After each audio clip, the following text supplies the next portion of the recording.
কাদের গাফিলতিতে মৃত্যু? তদন্ত হওয়া দরকার। কেন আমরা এইরকম একজন অ্যাক্টরকে হারালাম নেগলিজেন্সের জন্য? নিরাপত্তা যদি না থাকে তাহলে দায় এড়াতে পারেন না প্রোডাকশন হাউস, দায় এড়াতে পারেন না চ্যানেল। এই পরিস্থিতিতে বুধবার যে প্রযোজক সংস্থার সিরিয়ালে শুটিং করতে গিয়ে রাহুল বন্দ্যোপাধ্যায়ের মৃত্যু হয়েছে তাকে চিঠি দিল West Bengal motion picture artist forum. জবাব না পেলে যথাযথ পদক্ষেপ করার বিষয়ে হুঁশিয়ারিও দেওয়া হয়েছে।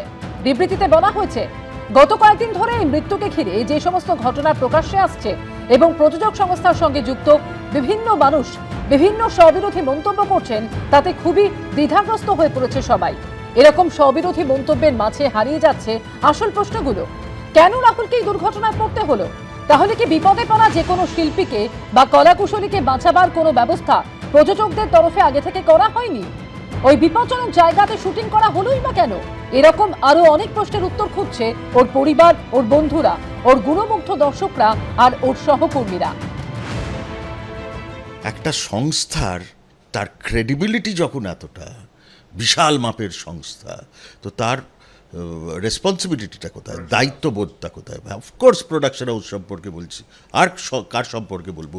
সবার আগে সমস্ত দায়িত্ব প্রোডাকশন হাউসের ওপর বর্তায়। তারা চুপ করে আছে কেন? মুখে কুলু পেটে বসে আছে কেন? অভিনেতার মর্মান্তিক পরিণতিকে ঘিরে বিতর্কের কেন্দ্রবিন্দুতে যে প্রযোজনা সংস্থা, সেই ম্যাজিক মোমেন্টসের অন্যতম কর্মকর্তা লীনা গঙ্গোপাধ্যায়, যিনি পশ্চিমবঙ্গ মহিলা কমিশনের চেয়ারপারসন। ঘরে বাইরে তুমুল সমালোচনার মুখে রাহুল বন্দ্যোপাধ্যায়ের মৃত্যুর 3 দিন পর এবার ম্যাজিক মোমেন্টস সংস্থার তরফে বিবৃতি দিয়ে জানানো হলো, নিরপেক্ষ তদন্তের স্বার্থে মহিলা কমিশনের চেয়ারম্যান পদ ছাড়তে রাজি লীনা গঙ্গোপাধ্যায়।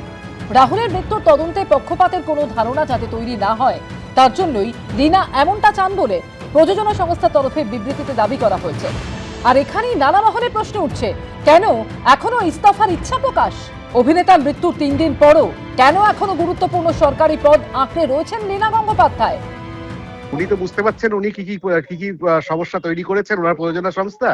তাহলে উনি জানেন এই যে এটা আছে ওনার ফল্ট আছে, সেই জন্য ইচ্ছা প্রকাশ করছে। ইচ্ছা প্রকাশ নয়, উনি পদত্যাগপত্র পাঠান। এই কুম্ভীরাস্যু জড়িয়ে কোনো লাভ নেই, ঠিক আছে? উনি যেন পদত্যাগটা করেন। এই বয়ান দেওয়ার ব্যাপারে এবং কি হয়েছে সেটা বলার ব্যাপারে এই এতগুলো বয়ান বা এতগুলো দ্বিধা, এত রকমের বয়ান আসার কোনো প্রয়োজন ছিল না।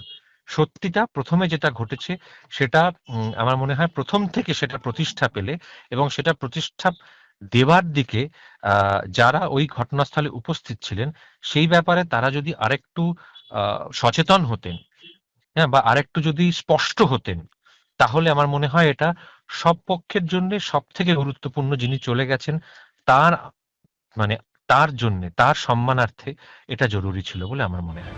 তুমুল সমালোচনার মুখে অভিনেতা রাহুল বন্দ্যোপাধ্যায়ের মৃত্যুতে শোক প্রকাশ করে জারি করা বিবৃতিতে প্রযোজক সংস্থা ম্যাজিক মোমেন্টস জানিয়েছে, টিমের সদস্য ও শিল্পীরা মানসিকভাবে ভেঙে পড়েছেন।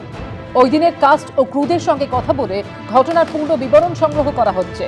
প্রয়াত অভিনেতার পরিবারের প্রতিনিধি বা আর্টিস্ট ফোরামের কাউকে গোটা প্রক্রিয়ায় পর্যবেক্ষক হিসেবে যুক্ত করার প্রস্তাবও দেওয়া হয়েছে প্রযোজনা সংস্থার তরফে। ম্যাজিক মোমেন্টসের দাবি যে তারা চায় অভিনেতার মৃত্যুর নিরপেক্ষ ও পূর্ণাঙ্গ তদন্ত হোক।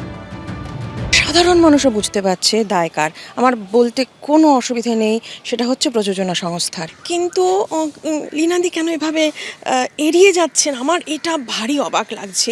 দায় তো নিতে হবে। কাদের গাফিলতি, কাদের দায়িত্ব জ্ঞানহীনতা, কেন শুটিংয়ের অনুমতি নেওয়া হলো না, কাদের জন্য রাহুল বন্দ্যোপাধ্যায়কে অকালে চলে যেতে হলো?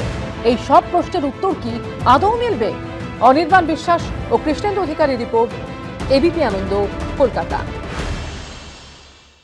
এবিপি আনন্দ, এগিয়ে থাকে, এগিয়ে রাখে।